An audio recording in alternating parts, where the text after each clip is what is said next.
Assalamualaikum warahmatullahi wabarakatuh.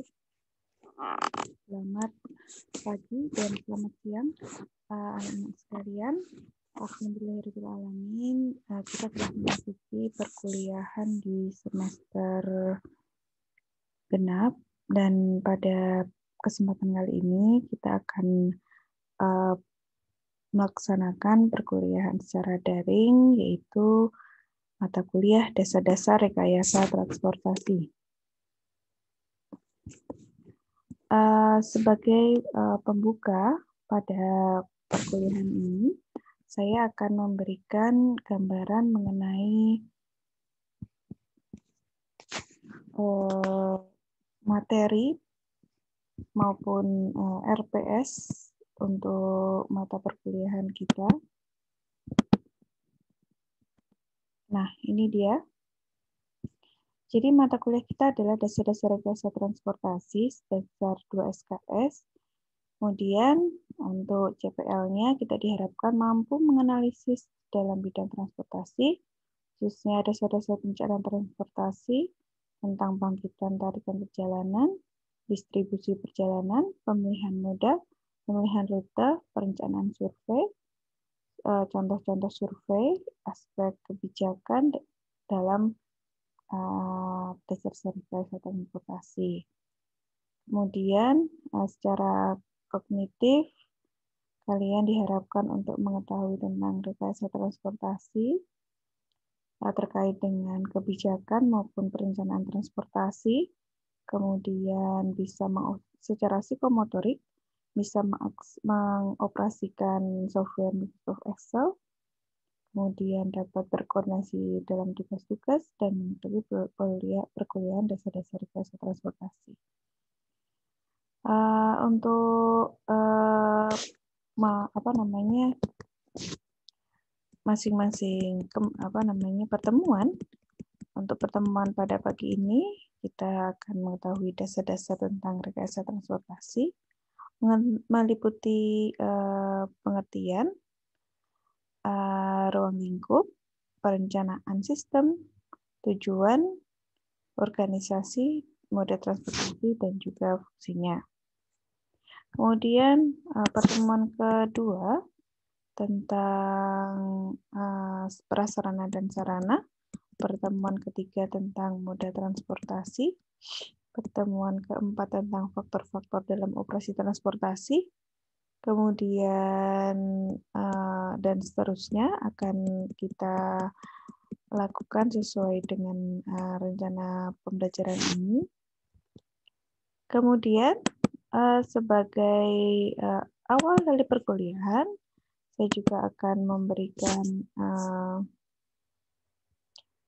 gambaran mengenai kontrak perkuliahan untuk capaian pembelajaran lulusan dan deskripsi lulusan, sama seperti yang sudah disampaikan. Kemudian strategi pembelajaran dengan student-based learning, tapi juga dengan metode daring. Nah, materi pokoknya adalah tentang dasar-dasar rekayasa transportasi, kemudian tentang perencanaan transportasi, dan sistem perencanaan transportasi. Kemudian untuk buku referensi yang digunakan, bisa digunakan buku dari Budi Hartanto Susilo tentang dasar-dasar rekayasa transportasi. Dapat juga menggunakan buku Oviar Zetamin tentang perencanaan, pemodelan, dan rekayasa transportasi. Dan yang terakhir adalah dari Jotin Christie tentang dasar-dasar rekayasa transportasi jilid 1.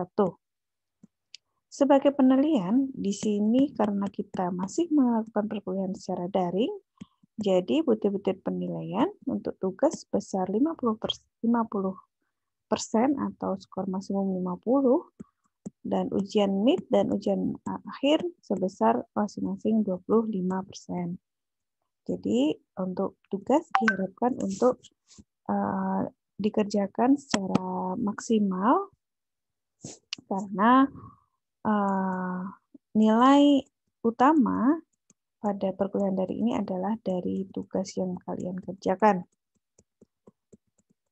Nah, Kerjakan tugas sebaik-baiknya karena penilaian tugas besar 50%. Kemudian tampil penguasaan di sini untuk penilaian. Penilaian terdiri dari nilai A, B, dan seterusnya. Seperti ini. Jadwal dari jam 10.40 sampai 20.20. Demikian tentang kontrak perkuliahan. Saya akan share di bagian deskripsi di Elita.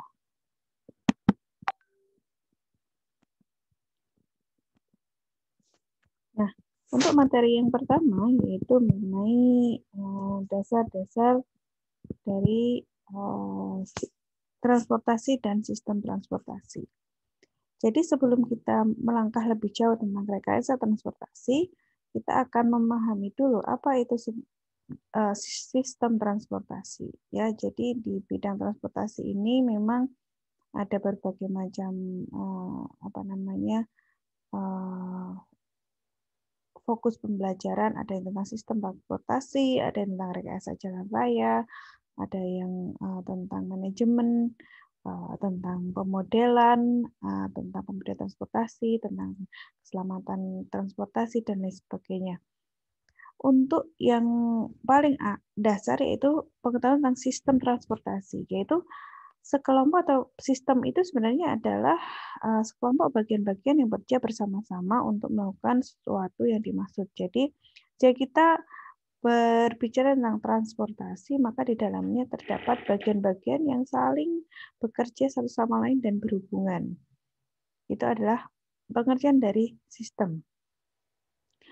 Nah, kaitannya dengan transportasi itu adalah angkutan dan pengangkutan, jadi kelompok atau bagian-bagian tersebut bekerja sama untuk melakukan pekerjaan transportasi atau pengangkutan yang efektif, efisien, sehingga tercapai angkutan yang aman, cepat, nyaman, dan ekonomis. Jadi, ketika kita bicara tentang sistem transportasi, di situ ada bagian-bagian yang akan kita perhatikan sebagai seorang engineer di bidang transportasi. Apa itu sistem-sistemnya? Sistem-sistem atau bagian dari transportasi terdiri dari sistem pembawa beban. Sistem pembawa berarti tentang kendaraannya. Contohnya truk, kereta, pesawat, kemudian pengemudi, kemudian mobilnya, ya, yang ada penggeraknya, ada pembawanya, ada pelayanannya, sistemnya, sistem pengatur dan mengarah lintasan, misalnya navigasi, pilot, dan lain sebagainya. Kemudian tentang jalannya. Setelah itu fasilitas transfer antar modanya, ada tentang pemeliharaannya, sistem manajemennya. Nah, jadi jalan di sini juga tentang sistem penunjangnya, kemudian tenaga penggeraknya, pengatur dan pengarahnya. Di sini kita juga mempelajari mengenai jalan atau komponen dari transportasi. Yang lain adalah jalannya. Kemudian tentang fasilitas transfer antar moda, di sini tentang tempat penyimpanan, kemudian tentang ruang tunggu penumpang, bisa jadi itu halte, stasiun, terminal, dan lain sebagainya. Kemudian sistem pemeliharaan, jadi kita juga merancang sistem pemeliharaan kendaraan di sini mungkin bukan di segi mesin, tapi lebih ke arah infrastruktur pemeliharaan, kebijaksanaan, prosedur. Kalau misalnya jalan, mungkin kita bisa ikut berpartisipasi di situ ya. Jalan kan ada pemeliharaan jalan, tapi kalau misalnya di kendaraan kita tidak masuk dalam pembelajaran misalnya suku cadang dan lain sebagainya, itu masuk ke permesinan ya, tidak mempelajari di permesinan tapi ke infrastrukturnya. Kemudian di sistem manajemen, di sini juga ada manajemen transportasi ada di penjadwalan, kemudian di pengaturan sistem, kemudian di analisis dan perencanaan. Nah, ini juga masuk dalam wilayah pembelajaran di bidang teknik sipil. Manajemen lalu lintas, manajemen transportasi, tentang pengaturan ganjil genap, pengaturan parkir, pengaturan waktu perjalanan, begitu. Ini termasuk dalam komponen-komponen sistem transportasi. Jadi yang saya ulangi bahwa komponen-komponen utama dari sistem transportasi yaitu adalah yang pertama adalah kendaraannya atau sistem membawa beban, yang kedua adalah jalannya, yang kedua adalah transit atau transfer antar modanya, yang keempat adalah pemeliharaan, dan yang terakhir adalah manajemen transportasinya. Nah, atau kita dapat membedakan juga menjadi prasarana, jadi jalan dan sistem transit dan lain sebagainya. Kemudian sarana transportasi atau kendaraan yang digunakan, manusia atau sistem penggeraknya, kemudian di pengaturan dan pengendalian atau di sini adalah pemeliharaan dan manajemennya. Atau juga dapat dipelajari dalam kelompok tentang sejarah perkembangan dan fungsi transportasi, teknologi transportasi, faktor-faktor operasi, perencanaan penggunaan, dan perkembangan transportasi.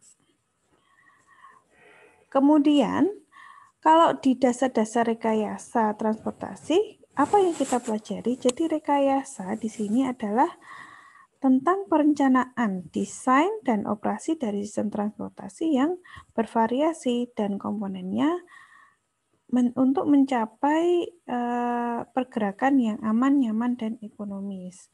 Kemudian, dasar-dasar rekayasa transportasi tersebut juga merupakan gabungan dari berbagai macam disiplin ilmu, di mana setiap disiplin ilmu memiliki karakteristik dan pendekatan yang berlainan, walaupun tergabung menjadi satu dengan pemakaian metode ilmiah dan aturan dasar tertentu. Jadi dasar-dasar ilmu yang mendukung seperti hubungan antara kecepatan, volume, kerapatan, manfaat, biaya, sejarah perkembangan, dan hal-hal mendasar lainnya. Jadi rekayasa di sini tentang planning and design, kemudian dari operasi, operasi dari sistem transportasi tersebut. Jadi kita membicarakan tentang yang kinerja yang diukur itu apa? Itu volume, kecepatan, kerapatan, dan lain sebagainya. Tapi kita juga mempelajari tentang perkembangan teknologi dan hal-hal mendasar yang lainnya. Dalam perencanaan, kita memiliki beberapa langkah-langkah dalam suatu proses desain ya. Sebagai gambaran umum, yang pertama adalah kita memiliki formulasi tujuan dan sasaran, yaitu apa yang akan kita lakukan ke depan yang terukur, kemudian kita akan melakukan pengumpulan data yang mendukung pemecahan tujuan dan sasaran, kemudian dianalisis, kemudian secara kuantitatif, analisis tersebut dilakukan secara kuantitatif, kemudian dilakukan formulasi alternatif, yaitu alternatif pemecahan dari tujuan dan sasaran perencanaan, kemudian dievaluasi, kemudian diimplementasikan.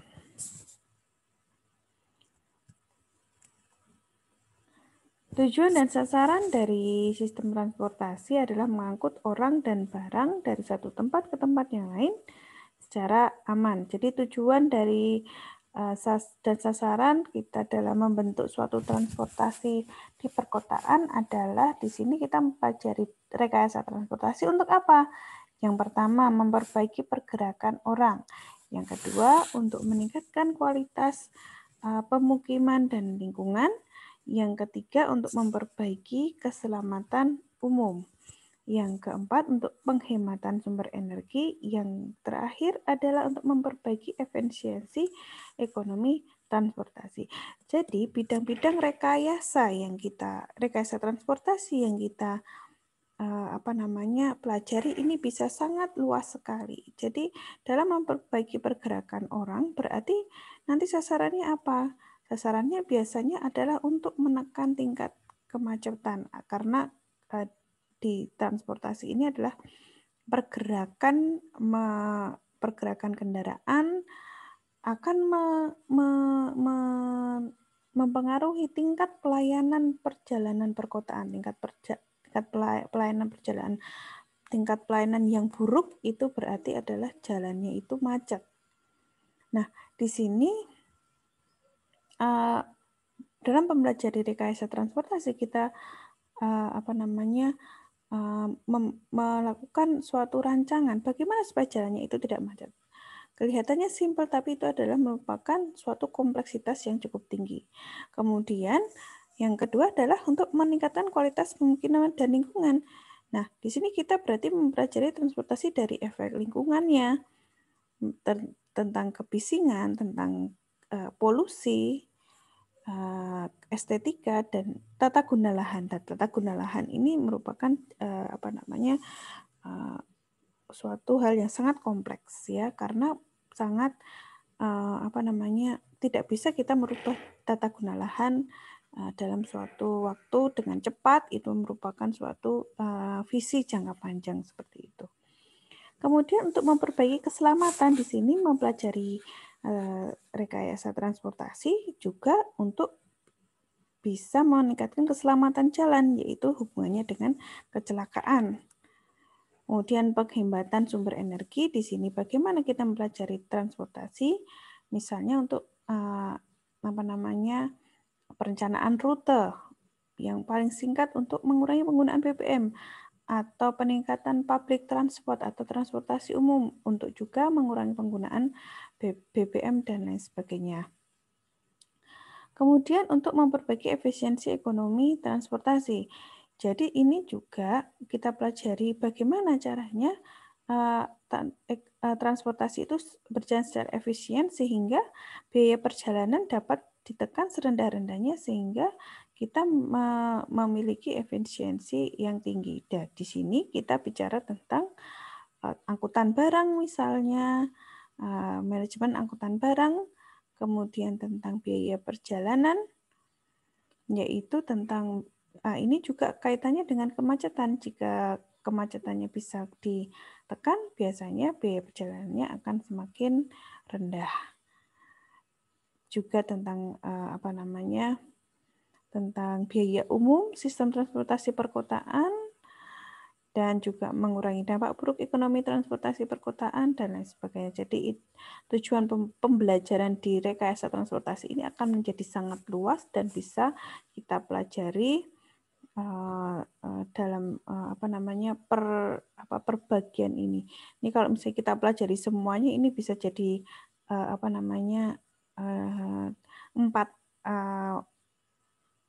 semester ya. Ini kalau semuanya kita pelajari di sini yang bisa menjadi 4 semester ya.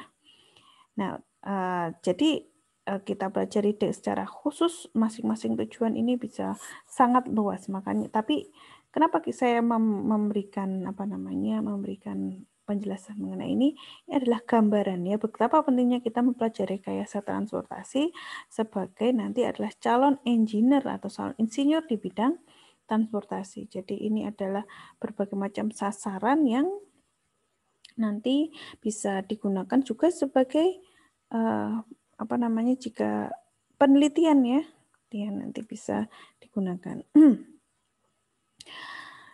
Dan kemudian di sini ada juga tentang organisasi transportasi. Jadi kita juga perlu mengetahui lembaga-lembaga apa yang terlibat dalam kegiatan transportasi. Ini ada 3 macam, yaitu sebagai operator untuk menyediakan pengangkutan, yaitu operator bis, operator kereta api, dan operator kapal laut.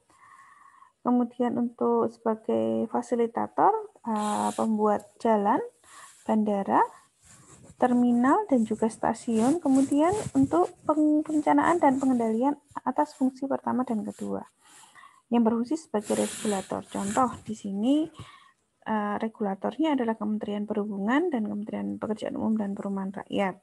Kemudian untuk penyedia fasilitas di sini pembuatan jalan, bandara. Di sini kalau bandara, terminal dan stasiun biasanya dikelola oleh BUMN dan BUMN seperti kalau jalan itu bisa kontraktor, bisa untuk pembuatan jalan, kemudian pengelola operator jalan tol, kemudian bandara di ASDP, dan lain sebagainya. Kemudian di penyedia pengangkutan, di sini ada kereta api yang dikelola operatornya oleh PT KAI, kapal laut oleh Pelindo, kemudian di Garuda Indonesia itu untuk penerbangan dan lain sebagainya. Sebagai pengembangan SDM, di sini ada berbagai kelompok organisasi profesi untuk mengembangkan transportasi, sektor transportasi yaitu Masyarakat Transportasi Indonesia atau MTI, dan Himpunan Pengembangan Jalan Indonesia atau HPJI, dan juga Persatuan Insinyur Indonesia atau PII. Yang ada lagi di Indonesia adalah FSTPT, Forum Studi Transportasi Antar Perguruan Tinggi. Baik, untuk gambaran tentang moda transportasi di sini ada juga kita mempelajari tentang moda transportasi darat, yaitu submoda jalan rel dan jalan yang juga terdiri dari mobil, truk, bis, sepeda, dan pejalan kaki. Kemudian moda air, kita nanti juga mempelajari submoda jalan di air pedalaman dan moda laut. Kemudian di transportasi, kita akan mempelajari tentang transportasi udara domestik dan luar negeri. Kemudian di moda menerus, kita akan mempelajari transportasi aliran dalam pipa dan pipa perjalanan dan juga kabel. Nah, demikian untuk mata perkuliahan kita pada kesempatan kali ini. Kita mempelajari tentang sistem transportasi, yaitu bagian-bagian dari sistem transportasi tersebut. Kemudian tentang tujuan dari kita mempelajari transportasi. Kemudian lingkup dari dasar-dasar rekayasa transportasi, dan juga tentang organisasi transportasi dan moda transportasi. Gambaran tentang moda transportasi secara umum. Baik, sebagai tugas nanti akan saya share tentang tugas mata kuliah pada kesempatan perkuliahan ini. Baik, demikian. Wabillahi taufiq wal hidayah. Wassalamualaikum warahmatullahi wabarakatuh.